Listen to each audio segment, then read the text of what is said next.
Rebonjour pour un épisode de la philo qui gratte, aujourd'hui consacré à Spinoza. Alors Spinoza, c'est quand même un drôle de bonhomme. Alors pour vous le situer, il naît en 1632, c'est au début du XVIIe, c'est le siècle de Galilée, c'est le siècle de l'héliocentrisme, c'est le siècle de la révolution scientifique, c'est un siècle après la Réforme, donc c'est un siècle absolument passionnant. Et ce cher Spinoza, il va avoir une vie qui, si on la regarde à distance, paraît pas très intéressante. Il polie des lunettes. Vous voyez, bon. Et il voyage pas énormément, il reste en Hollande très souvent. Et en fait, c'est un personnage qui est passionnant intellectuellement. C'est un personnage qui va, dans sa vie, publier 3 ouvrages, dont 2 qui n'ont quasiment aucun intérêt. Le premier, c'est les pensées métaphysiques et les principes de la philosophie de Descartes. Voilà. Et le troisième, lui, est très important, c'est le traité théologico-politique, qui est publié en 1670. Et c'est un ouvrage qui va lui apporter plein de problèmes, qui va être extrêmement critiqué, d'autant plus que ce pauvre Spinoza avait déjà bénéficié en 1656 d'un RM qui est renvoi de la religion juive. On le renvoie, on le maudit pour des générations, parce que c'est un personnage dont le peu qu'on sait à l'époque est déjà, le peu qu'on sait est déjà problématique, déjà très critique vis-à-vis de la religion. Et puis, à partir de 1663, il commence à penser à rédiger son ouvrage le plus important, qui est l'éthique. Et l'éthique de Spinoza sera publiée après sa mort. Sa mort qui se situe en 1677. Voilà. Un petit peu pour la vie de Spinoza. Et aujourd'hui, je vais essayer de suivre un peu la progression de Spinoza. On va surtout s'intéresser au traité théologico-politique. Alors, il faut savoir que ce traité, il est extrêmement intéressant parce que Spinoza a pour projet d'y rédiger une histoire profane de l'histoire sacrée. Alors, je m'explique.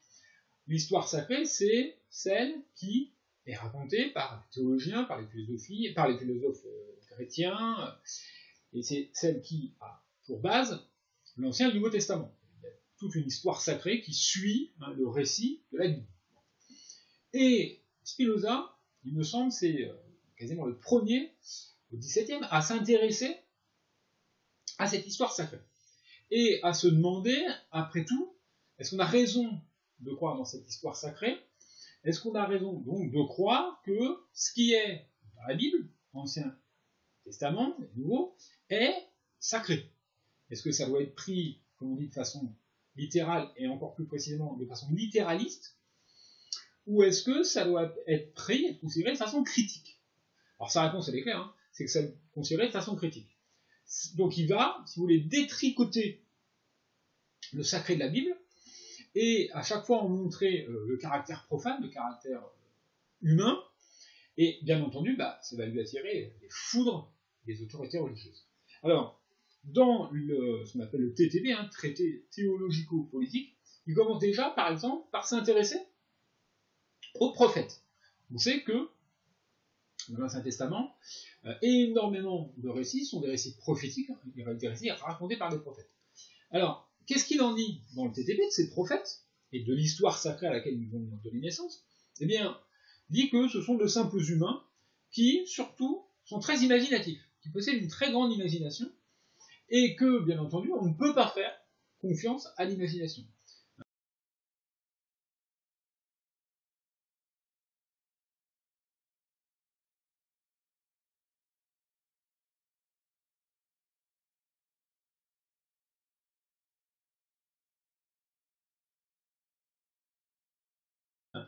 L'imagination, elle fait partie de ce que Spinoza appellera plus tard les connaissances du premier genre, qui sont des connaissances par expérience personnelle, donc subjectives, qui sont des connaissances par ouï-dire, et des connaissances par l'imagination. Il dit, finalement, on ne peut rien connaître, de façon sérieuse, bien entendu, par l'imagination. Donc, autrement dit, une immense méfiance par rapport au récit prophétique. Et il va dire, attention, alors toujours un peu on ne sait pas si c'est pour se sauver, si c'est hypocrite ou si il le pense vraiment, mais il va dire, je ne critique pas de manière absolue les prophètes, simplement les prophètes sont très utiles, oui, pour la piété. Hein. Leurs récits sont des récits qui peuvent être utiles aux gens qui sont croyants et qui sont pieux, c'est-à-dire qui veulent suivre rigoureusement les règles de la religion. Ça peut être intéressant parce qu'ils ont une manière, justement, imaginaire, idéalisée, de représenter les choses. Mais on ne peut absolument pas leur faire confiance au niveau, si vous voulez, de l'objectivité historique, en prenant leur récit au pied de la lettre. Donc déjà, exit les prophètes. Ensuite, on va s'intéresser à la divinité de l'écriture. Hein, ce qu'on appelle les écritures, c'est-à-dire la Bible. La Bible est considérée comme un texte sacré. Pourquoi? Parce qu'il est considéré comme ayant été directement inspiré par Dieu. C'est ça ce qu'on appelle les religions révélées. Les religions révélées, que ce soit l'islam, le judaïsme ou le christianisme, sont des religions qui reposent sur des textes, et on pense que ces textes ont été inspirés directement par Dieu à des prophètes. Alors, vous avez vu déjà le problème des prophètes, et Spinoza va jusqu'à poser la question de la sacralité de l'écriture. Et il considère qu'il n'y a aucune raison de considérer ce texte des Écritures comme sacré, quand on sait, on commençait déjà à supputer à l'époque, on commençait déjà à le deviner, quand on sait que ce texte il a été écrit par des humains, qui très souvent n'ont pas vécu les événements au moment où les événements sont passés, il a été réécrit par des humains, il a été réécrit par des prêtres, on sait qu'il y a eu certaines erreurs, donc il nous a dit qu'est-ce qu'on ne sait pas sur les erreurs qu'ils ont peut-être commises. On sait que c'est un problème d'interprétation, on sait qu'il y a des différences, par exemple, entre les évangiles, etc., etc. Donc il dit, il n'y a aucune raison de considérer ça comme une parole absolument immuable, incritiquable, c'est impossible. C'est pas un ouvrage sacré, c'est un ouvrage qui doit se prêter à la critique. Et il me semble qu'on pourrait presque appeler Spinoza le premier exégète. Parce que qu'est-ce que c'est que l'exégèse? L'exégèse, c'est la critique justement des textes sacrés. Et le premier, à ma connaissance, qui ose le faire, hein, dans un siècle encore très croyant, c'est Spinoza. Donc, existe la divinité des Écritures. Et puis ensuite, il y a le problème, plus spécifiquement juif, de la sacralité de la langue hébraïque. Et Spinoza ose dire qu'il n'y a aucune raison pour considérer cette langue-là particulièrement comme une langue sacrée. C'est pas une langue divine, hein, même si c'est la langue qui a été parlée par le peuple soi-disant élu, parce que finalement il y a énormément de mots hébreux dont on ne sait pas réellement le sens précis.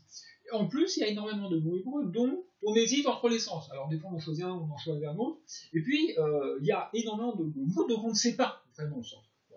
Donc arrêtons de diviniser cette langue hébraïque. Existe la langue hébraïque. Dernier point auquel il s'attaque, donc vous voyez déjà que ça fait quand même très très lourd dans la balance contre la religion, contre le monothéisme en tout cas, c'est le problème des miracles.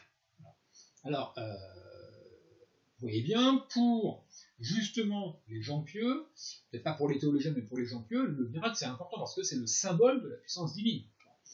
Et en plus, on sait que il y avait dans l'Ancien Testament ou Dieu dans le Nouveau, on dit toujours qu'il est économe de ces miracles parce que justement, il ne veut pas trop montrer sa puissance, il hésite à intervenir dans les affaires humaines, mais quand il le fait, c'est extrêmement symbolique, c'est extrêmement important, symbolique et rare. Spinoza dit, d'une certaine manière, il va encore plus loin que ces trois critiques précédentes, puisqu'il dit que le miracle est une idée absurde, c'est une idée irrationnelle. Alors pourquoi? C'est simple. Spinoza considère que Dieu agit par des lois. Hein, et il dira plus loin dans l'éthique, Dieu ou la nature. Donc Dieu et la nature, c'est la même chose. La nature suivant des lois, ces lois sont des règles immuables. Bon. C'est comme les lois chimiques ou physiques, l'eau bout à 100 degrés, etc. On n'imagine pas, dit Spinoza, que ces lois puissent, à leur guise, hein, changer. se modifier. Bon. Donc, l'idée qu'un être qui a donné naissance à des lois rigoureuses, hein, puisque les lois, on découvre grâce à la science, sont des récurrences en fait. Ce sont des éléments qui sont récurrents et on note une certaine récurrence et on arrive à les lois. Il n'y a aucune raison pour que cet être-là puisse décider d'aller contre ses propres lois. Bon. Donc, de toute façon, tout ce qui arrive de façon a priori miraculeuse, Spinoza croit très fortement qu'a posteriori, on s'apercevra qu'il n'y a absolument pas de miracle, il n'y a absolument pas de changement des lois physiques, naturelles, mais qu'il y a simplement des éléments qui sont intervenus, qui se sont intégrés dans le fonctionnement de la nature et qui l'ont perturbé. Mais même l'intervention de ces éléments, ou ces éléments-là, répondent eux aussi à des lois naturelles. Donc il n'y a pas les lois qui cesseraient de fonctionner à un moment, ce qui est une idée qui paraît totalement irrationnelle à Spinoza. Les lois, elles sont là, simplement on n'en connaît pas toute la complexité, toute la profondeur. Voilà. Donc existe l'idée même qu'il puisse arriver des miracles dans l'ordre de la nature. Vous voyez, donc c'est toute cette problématique qui va faire que le TTP, le traité théologique politique, va être un ouvrage détesté, critiqué, et qui va obliger d'ailleurs Spinoza à changer de lieu de résidence quasiment pendant tout le reste de sa vie. Donc voilà un peu la présentation du premier ouvrage important de Spinoza, et de ce pauvre Spinoza qui, contre vents et marées d'ailleurs, va continuer dans cette voie à critiquer toutes les choses dont Nietzsche dira 2 siècles plus tard que ce sont des idoles. Là, on a eu les Écritures, la divinité de certaines choses, et Spinoza continuera, on verra la prochaine fois, il continuera en s'attaquant à quelle idole? Il va continuer à s'attaquer à l'idole de la morale, c'est-à-dire du bien et du mal, des valeurs, vous verrez ce qu'il en dit. Et puis, troisième grand objet de critique, Dieu. Alors, ça, ce sera pour l'épisode suivant, parce que Dieu et la critique du Dieu traditionnel, bien entendu, ce sera ce qui va donner le début de son livre principal, qui est l'éthique. Donc on aura comme ça vu 3 pôles dans l'histoire de Spinoza. Pour l'instant, je vous laisse avant la prochaine fois et la morale. Bye bye.